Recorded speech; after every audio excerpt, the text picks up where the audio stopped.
Have you ever noticed that as people age, they develop habits that push others away, but no one warns them about it? It's not just about wrinkles or slowing down. Some habits can make aging lonelier, harder, and even more frustrating. The worst part? Most seniors don't even realize they're doing them. From small everyday actions to deeply ingrained behaviors, these habits can silently damage relationships and quality of life. But here's the good news. Once you recognize them, you can change them. Julie, a 71-year-old retired librarian, was once the heart of her community. She loved chatting with neighbors, catching up with old friends, and being the go-to person for book recommendations. But over time, something changed. People started visiting less, her phone rang less often, invitations to family gatherings became rare. At first, she blamed it on others. Maybe they were just too busy. But deep down, she wondered, had she done something to push them away? Julie didn't mean to isolate herself, but small habits added up over time. She started complaining more about aches, the state of the world, how things were better back in the day. She stopped making an effort with her appearance, thinking, who do I need to impress? Conversations became one-sided and she found herself talking more than listening. She dismissed new technology, resisted change, and even turned down help when she needed it. Little by little, these behaviors created distance between her and the people she loved. Julie's story isn't unique. In fact, many seniors unknowingly fall into the same patterns, habits that slowly make aging lonelier, harder and more frustrating. But the good news, it's never too late to change.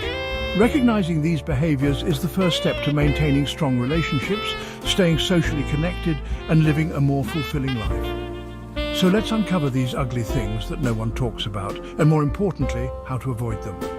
Because number 7 is the one that surprises everyone. And by the time most people realize it, it's already too late. Before we dive in, if you find value in this video, take a moment to like and subscribe to the channel. Your support helps bring more life-changing advice to people just like you. Now let's get started.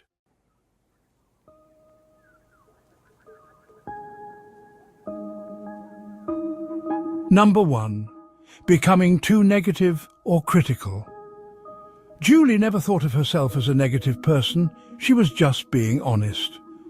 But as the years went by, she found herself complaining more often. She'd wake up with an ache in her knee and grumble about getting old. She'd turn on the news and sigh, frustrated with the state of the world. When talking to younger relatives, she'd roll her eyes at their choices and say, "Back in my day, we had more respect." At first, she didn't notice the shift. But slowly, conversations became shorter. Friends started avoiding deep talks with her, steering clear of topics they knew would trigger complaints. Even her grandkids, who once loved spending time with her, started making excuses not to visit. What Julie didn't realize was that negativity, no matter how justified, drains people. No one wants to leave a conversation feeling worse than when they started. The truth is, it's easy to slip into a cycle of criticism. The world changes fast, and not always in ways that feel comfortable. Bodies don't work like they used to. Things that were once simple, like shopping, driving, or using a smartphone, can become frustrating. It's natural to vent. But when negativity becomes the default, it pushes people away.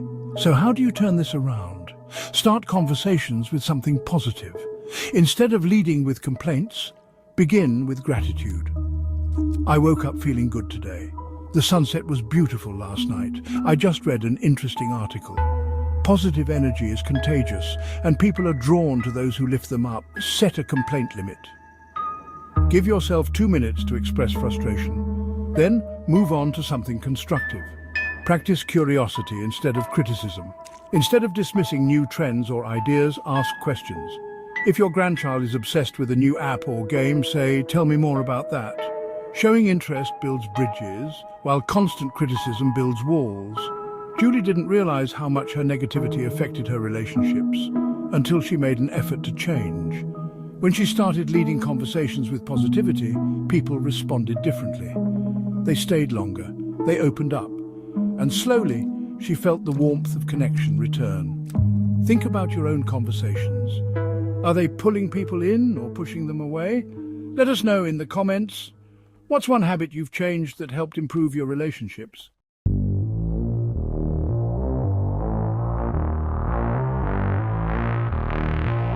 Number 2, ignoring personal hygiene and appearance. Julie used to love getting dressed up. She had a closet full of colourful blouses, a signature scent she never left the house without, and a habit of styling her hair just right before heading out. But as she got older, that changed. At first, it was little things. She stopped wearing makeup, skipped hair appointments, and opted for baggy clothes because they were more comfortable. Then she started thinking, why bother? She wasn't trying to impress anyone anymore. Days passed without her changing out of her house clothes, and she rarely looked in the mirror. She convinced herself it didn't matter, but deep down, something felt different. She noticed it in the way people treated her. Strangers who once complimented her cheerful outfits now barely made eye contact. Friends stopped inviting her out as often, and when she looked at old pictures, she barely recognized the vibrant woman she used to be. What Julie didn't realize was that how you present yourself affects how others see you, and more importantly, how you see yourself. Taking pride in your appearance isn't about vanity. It's about self-respect, confidence, and staying engaged with the world. How to turn this around? Get dressed every day, even if you're not going anywhere. It doesn't have to be fancy.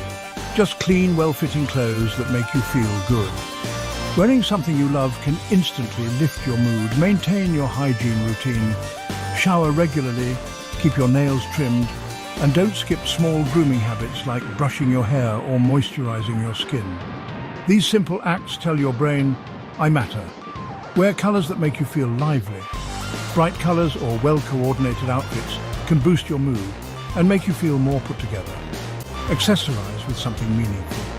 A favorite watch, a nice pair of earrings, or even a spritz of perfume can bring back a sense of joy and identity. When Julie started making small efforts, brushing her hair, wearing her favorite blouse and putting on a little lipstick, she noticed an immediate difference. When she walked into a room, people smiled at her again. She felt lighter, more confident, and most importantly, like herself again. Your appearance is a reflection of how you feel inside. When you take care of yourself, you show the world and yourself that you're still very much alive and engaged. What's one small thing you do to feel your best every day? Share in the comments. We'd love to hear your tips.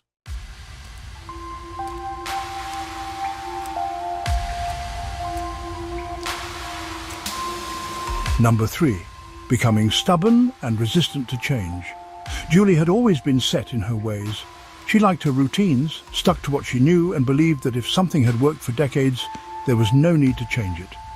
So when her kids and grandkids started communicating through text messages instead of phone calls, she resisted. I don't need to learn all that, she'd say, waving off their offers to teach her. If they want to talk to me, they can call. But the calls became less frequent.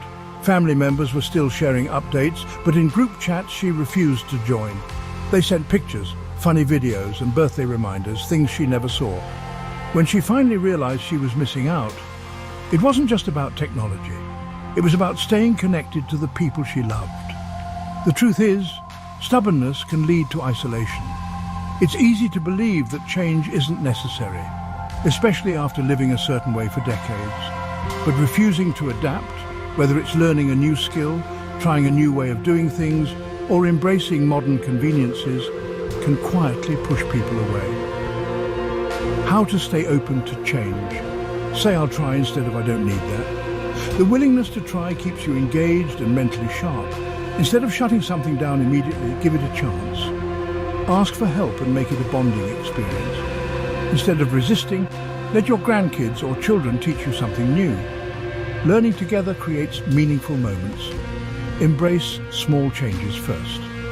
You don't need to become a tech expert overnight, but small adjustments, like sending a simple text, trying a new hobby, or watching a show your grandkids love, help you stay connected to the world around you. When Julie finally let her granddaughter teach her how to text, she was surprised by how easy it was. More importantly, she saw what she had been missing: daily photos of her great-grandkids, inside jokes and quick check-ins that made her feel loved. By letting go of resistance, she regained something far more valuable: a stronger connection with the people she cared about most. What's something new you've learned recently that helped you stay connected? Share in the comments. We'd love to hear your experiences.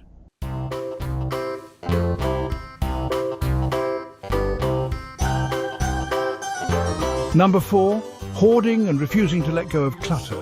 Julie had always been sentimental. Every item in her home had a story.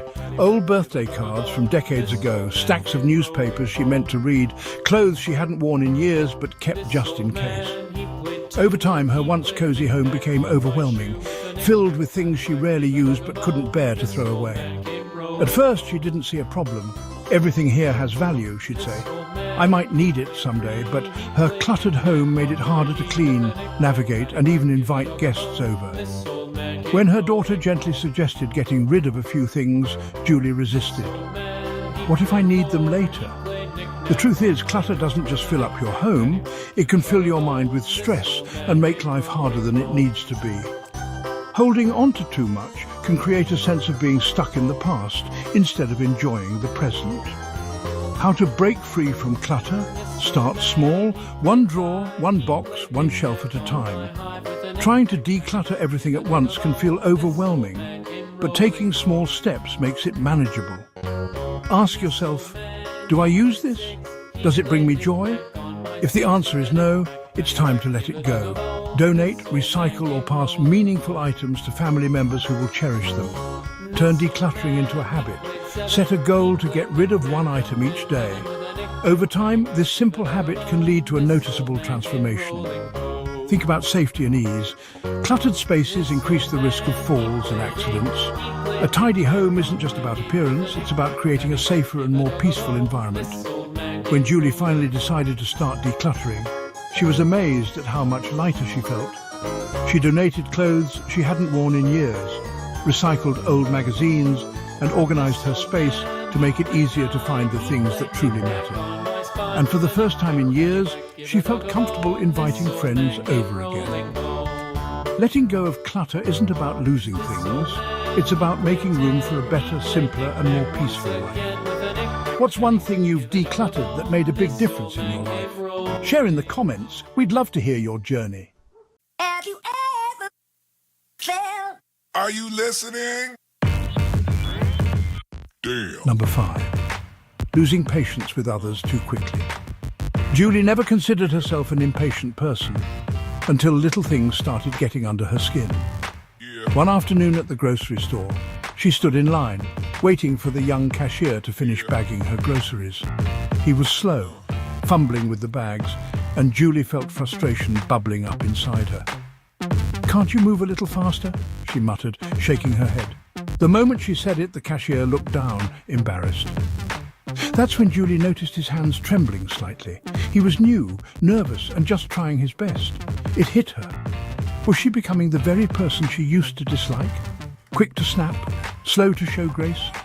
As we get older, it's easy to lose patience with others, especially when things don't go as fast as we'd like. But frustration doesn't just make life harder for those around us, it raises our own stress levels too. How to stay patient and kind. Pause before reacting. When you feel irritation creeping in, take a deep breath. Ask yourself, is this really worth getting upset over? Shift your perspective. The slow driver might be someone's grandfather. The distracted cashier could be a struggling student. A little patience can turn frustration into understanding. Use small moments as reminders to practice kindness.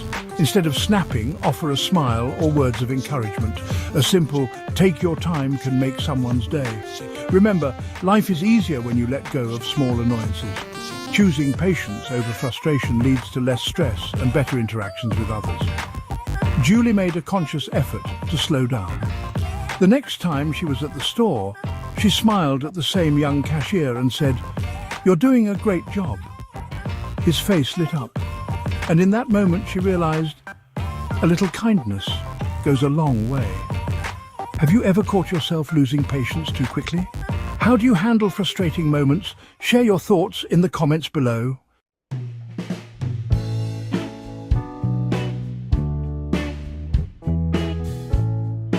Number 6, Over-talking and not listening, Julie loved to talk. She had stories to share, advice to give, and memories to relive. But over time, she noticed something. Her daughter was calling less often. When they did talk, the conversations felt rushed, like her daughter was eager to hang up. One day, Julie asked, "Is everything okay? You don't call as much anymore." Her daughter hesitated before answering. "Mum, I love talking to you, but sometimes I don't feel heard. It's like our calls are all about you, and I never get to share what's on my mind." Julie was shocked. She hadn't realized how often she dominated their conversations, jumping in with her own experiences, offering advice before her daughter finished a sentence, or steering the topic back to herself. As we age, it's easy to fall into this trap. We want to share our wisdom, but if we don't listen, our loved ones may start pulling away. How to have better conversations, balance talking and listening. If you've been speaking for a while, pause and ask, "What about you? How have things been for you?" Resist the urge to interrupt. Even if you have a great story to share, let the other person finish before jumping in. Ask open-ended questions. Instead of just saying, "How are you?" try, "What's something exciting that happened this week?" This invites real conversation. Be present. Put down the phone, focus on the other person, and truly hear what they're saying. Julie made an effort to change. The next time her daughter called, she listened, really listened. She asked more questions, let her daughter vent, and only offered advice when asked. And something wonderful happened. Their calls became longer, warmer, and more meaningful. The best conversations aren't about talking more, they're about listening better. Have you ever felt unheard in a conversation? Or realized you were doing all the talking? Let's discuss in the comments.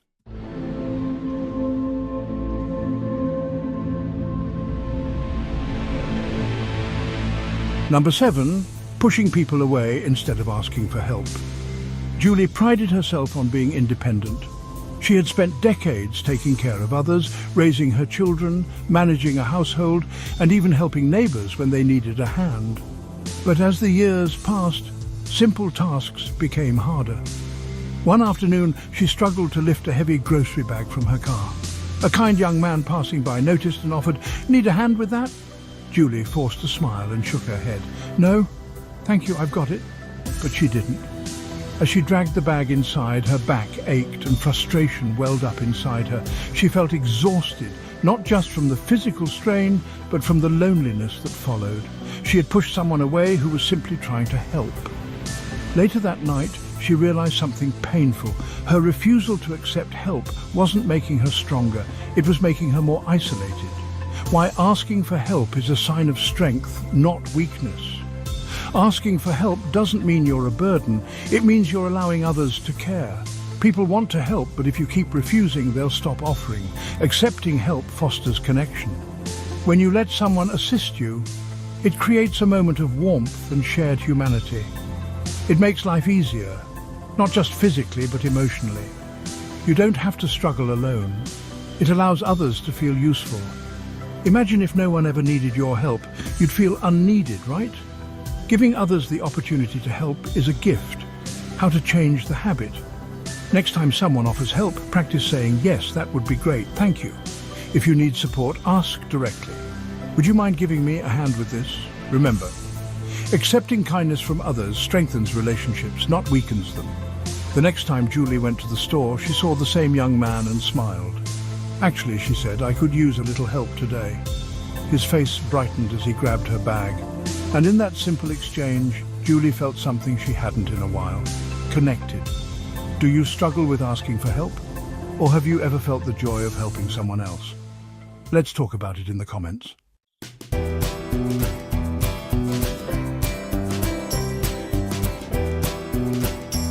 Number 8, being too frugal to enjoy life. Julie had always been careful with money.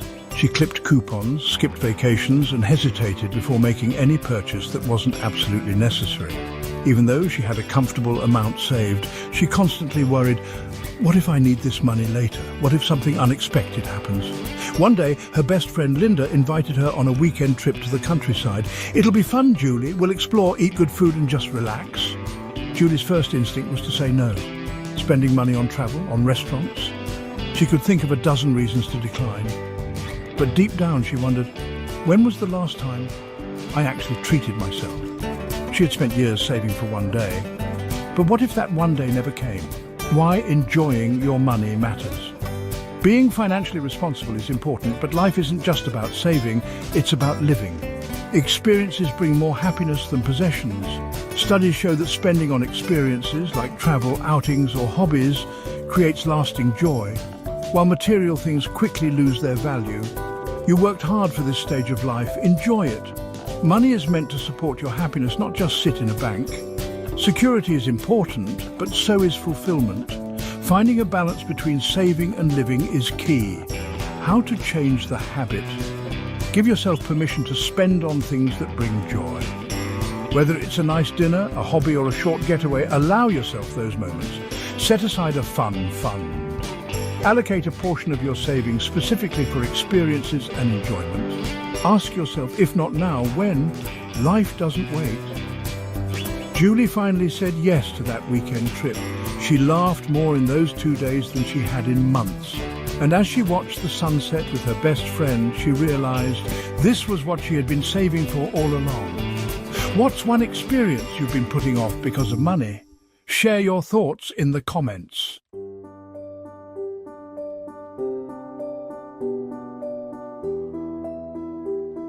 Number 9, talking down to younger generations. Julie adored her grandson Ethan. She looked forward to his visits, but lately they felt shorter and more awkward. He used to tell her about school and his favorite video games, but now their conversations were strained. One day, Ethan mentioned a new app he was excited about. Julie sighed and shook her head. Back in my day, we didn't need all this technology.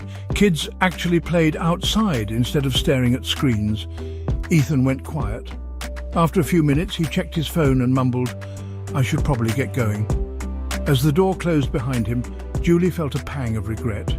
She didn't mean to push him away. She just wanted him to see how different things were when she was young. But had she made him feel dismissed instead? Why this pushes younger generations away?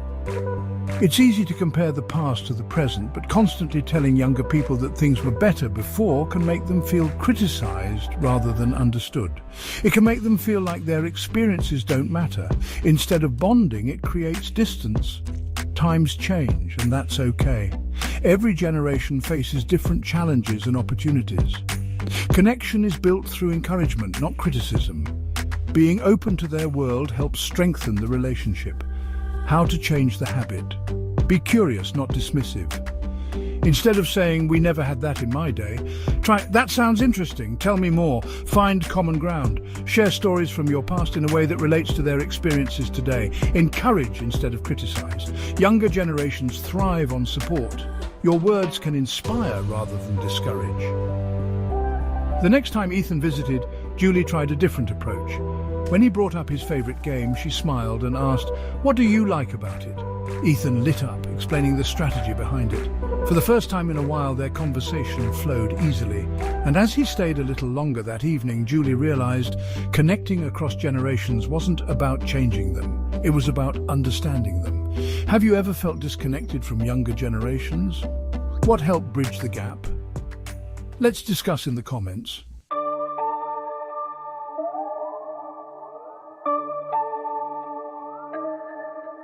Julie sat by the window, staring at the falling leaves. Another holiday season was approaching, but instead of feeling joy, she felt a familiar heaviness in her chest. She couldn't stop thinking about the friend who had betrayed her years ago, the argument with her sister that was never resolved, and the things she wished she had done differently in life. The past had a tight grip on her, replaying in her mind like an old film she couldn't turn off. One day, her neighbor, Linda, noticed Julie's distant look and asked, "What's on your mind?" Julie sighed, "I just keep thinking about things I can't change." Linda smiled gently. Holding on to the past is like carrying a heavy suitcase everywhere you go. Imagine how much lighter you'd feel if you set it down. Why holding on to grudges and regrets is harmful. It steals your present joy. Dwelling on old wounds makes it hard to enjoy the good moments happening right now. It strains relationships. Bitterness can create distance between you and loved ones, even when you don't realize it. It affects your health. Stress from grudges can increase blood pressure, disrupt sleep, and even weaken your immune system. How to let go and find emotional freedom. Accept that the past can't be changed. Instead of asking, "Why did this happen?" try asking, "What can I learn from it?" Practice forgiveness, not for them, but for yourself. Letting go doesn't mean excusing bad behavior. It means freeing yourself from its hold. Focus on the present. When you catch yourself dwelling on the past, shift your attention to something positive in the moment. Write a letter, then let it go. If you're struggling to move on, write down everything you feel, then tear up the paper or burn it as a symbol of release. That night, Julie sat down with a piece of paper. She wrote down all the things she had been holding on to for years. Then, with a deep breath, she let them go. For the first time in a long while, she felt lighter. Have you ever let go of a past hurt? What helped you move forward? Share your thoughts in the comments.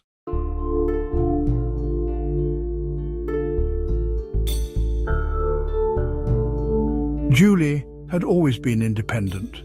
So, when she started feeling dizzy while standing up or noticed her vision getting blurrier, she brushed it off. It's just part of getting older, she told herself.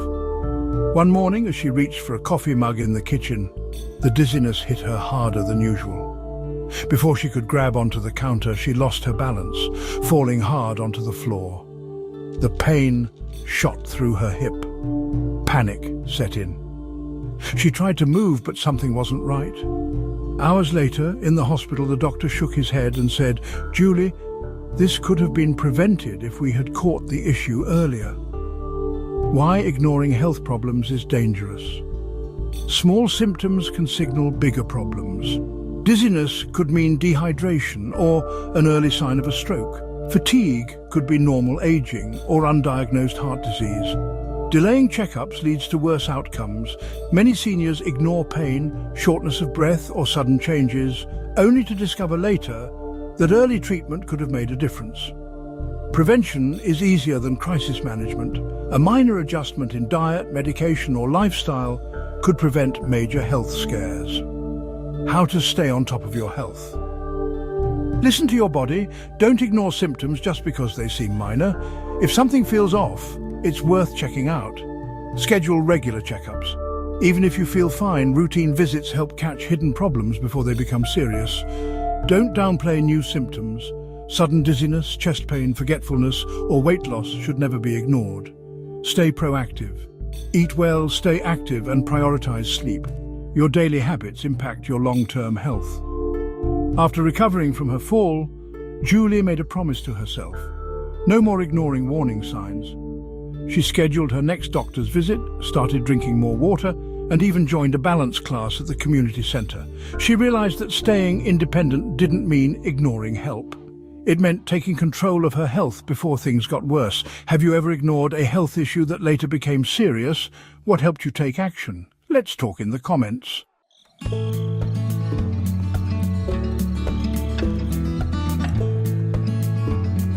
Julie sat in her quiet living room, flipping through old photo albums. She saw pictures of herself from years ago, laughing with friends, playing with her grandkids, dancing at family gatherings. But when was the last time she had laughed like that?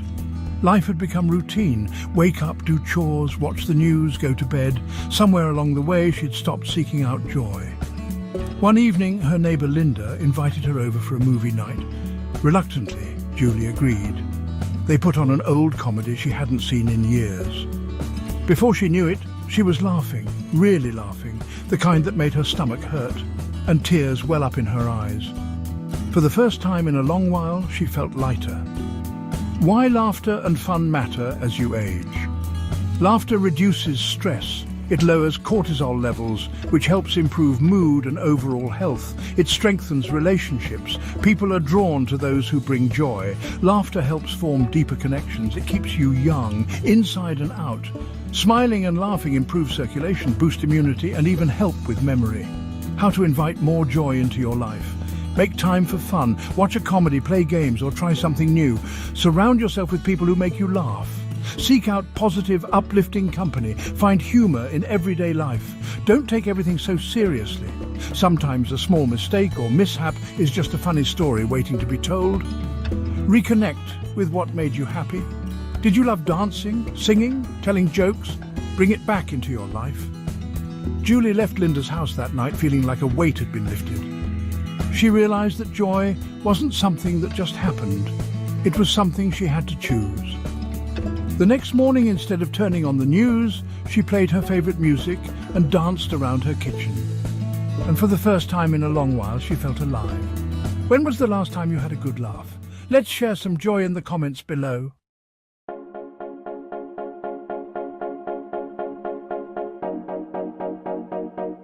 Julie never imagined how much small habits were shaping her life.